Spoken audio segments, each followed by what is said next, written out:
ಇಂದು ಕೋಲಾರ ಕಾಂಗ್ರೆಸ್ ಕಚೇರಿಯಲ್ಲಿ ರಕ್ತದಾನ ಶಿಬಿರ ಹಮ್ಮಿಕೊಳ್ಳಲಾಗಿತ್ತು. ಮಾಜಿ ಪ್ರಧಾನಿ ಇಂದಿರಾ ಗಾಂಧಿ ಸ್ಮರಣಾರ್ಥ ಈ ಕಾರ್ಯಕ್ರಮ ಹಮ್ಮಿಕೊಳ್ಳಲಾಗಿತ್ತು. ಕಾಂಗ್ರೆಸ್ ಕಾರ್ಯಕರ್ತರು ರಕ್ತದಾನದಲ್ಲಿ ಪಾಲ್ಗೊಂಡು ರಕ್ತದಾನ ಮಾಡಿದ್ದಾರೆ. ಈ ಹಿಂದೆ ಭಾರತ ಪಾಕಿಸ್ತಾನ ಯುದ್ಧದ ಸಂದರ್ಭದಲ್ಲಿ ದಿವಂಗತ ಮಾಜಿ ಪ್ರಧಾನಿ ಇಂದಿರಾ ಗಾಂಧಿ ಕಠಿಣ ಕ್ರಮದ ಮೂಲಕ ಪಾಕಿಸ್ತಾನದ ವಿರುದ್ಧ ಯುದ್ಧದಲ್ಲಿ ದೇಶವನ್ನ ಸಮರ್ಪಕವಾಗಿ ಮುನ್ನಡೆಸಿದರು.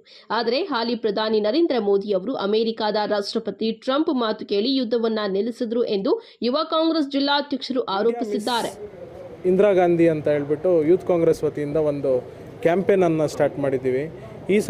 ಈ ಸಂದರ್ಭದಲ್ಲಿ ನಾವು ಇಂದಿರಾ ಗಾಂಧೀಜಿಯನ್ನು ನೆನಪಿಸ್ಕೊಳ್ತೀವಿ ಅಂತ ಹೇಳ್ಬಿಟ್ಟು ಮೊನ್ನೆ ಪೆಹಲ್ಗಾಮಲ್ಲಿ ಆಗಿದ್ದ ಅಟ್ಯಾಕು ನಂತರ ದೇಶದಲ್ಲಿ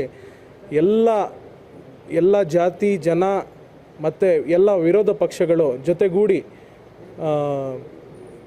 ಮೋದಿಜಿ ಅವರನ್ನು ಬಲ ತುಂಬಬೇಕು, ಮೋದಿಜಿ ಪಾಕಿಸ್ತಾನ ವಿರೋಧ ಅಟ್ಯಾಕ್ ಮಾಡಬೇಕು, ಪಾಕಿಸ್ತಾನವನ್ನು ಹೊಡಿಬೇಕು ಅಂತ ಹೇಳ್ಬಿಟ್ಟು ಅವರಿಗೆ ಬಲ ತುಂಬಿದ ಮೇಲೆ ಅದೇ ಥರ ತದನಂತರ ನಮ್ಮ ಭಾರತೀಯ ಸೇನೆ ಪಾಕಿಸ್ತಾನಲ್ಲಿ ನುಗ್ಗಿ ಹೊಡೆದು ಏನು ಫಸ್ಟ್ ಫೇಸಲ್ಲೇ ಪಾಕಿಸ್ತಾನ ಇವಾಗೇನು ಸರೆಂಡ್ರ್ ಮಾಡಬೇಕು ಆ ಮಟ್ಟಕ್ಕೆ ಪಾಕಿಸ್ತಾನಕ್ಕೆ ಹೊಡೆದಿದ್ದಾದ್ಮೇಲೆ ದಿಢೀರ್ ಅಂತಾನೆ ಏನು ಇವಾಗ ನಮ್ಮ ಜನ ಎಲ್ಲ ಅಂದ್ಕೊಂಡಿದ್ರು ಇವಾಗ ಪಾಕಿಸ್ತಾನ 2 ಭಾಗ ಆಗುತ್ತೆ, POK ಮತ್ತೆ ನಾವು ಹಿಂದೆ ಪಡ್ಕೊಳ್ತೀವಿ ಅಂತ ಅಂದ್ಕೊಂಡಿರೋವಾಗ ಅದೇ ಟೈಮಲ್ಲಿ ದಿಢೀರ್ ಅಂತ ಡೊನಾಲ್ಡ್ ಟ್ರಂಪ್ ಅಮೇರಿಕಾ ರಾಷ್ಟ್ರಪತಿ ಆತನು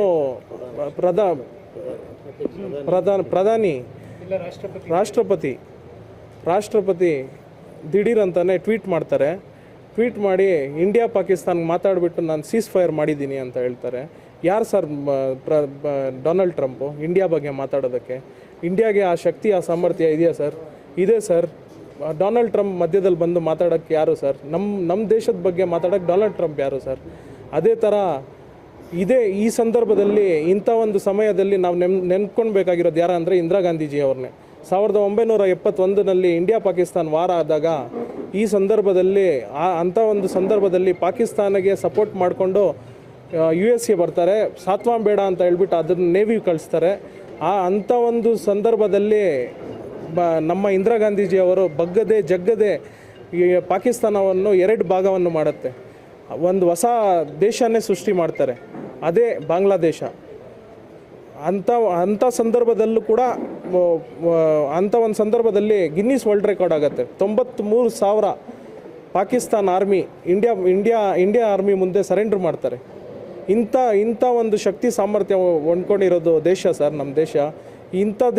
ಈ ದೇಶಕ್ಕೆ ಅವಮಾನ ಮಾಡಿದ್ದಾರೆ ಸರ್ ನರೇಂದ್ರ ಮೋದಿ ಅವರು. ಈಗೂ ಕೂಡ ನಮ್ಮ ದೇಶದ ಆರ್ಮಿಯಲ್ಲಿ ಆ ಶಕ್ತಿ ಸಾಮರ್ಥ್ಯ ಇದೆ ಸರ್, ಆದರೆ ನಮ್ಮ ದೇಶದ ಪ್ರಧಾನಿಯಲ್ಲಿ ಇಲ್ಲ. ಈ ಮಾತನ್ನು ಹೇಳೋಕ್ಕೆ ಇಷ್ಟಪಡ್ತೀನಿ ಸರ್. ಇವಾಗವರೆಗೂ 15 ಜನ ಮಾಡಿದ್ದಾರೆ, ಇನ್ನೂ ಒಂದು 20-30 ಜನ ಮಾಡ್ತಾರೆ ಸರ್. Thank you sir.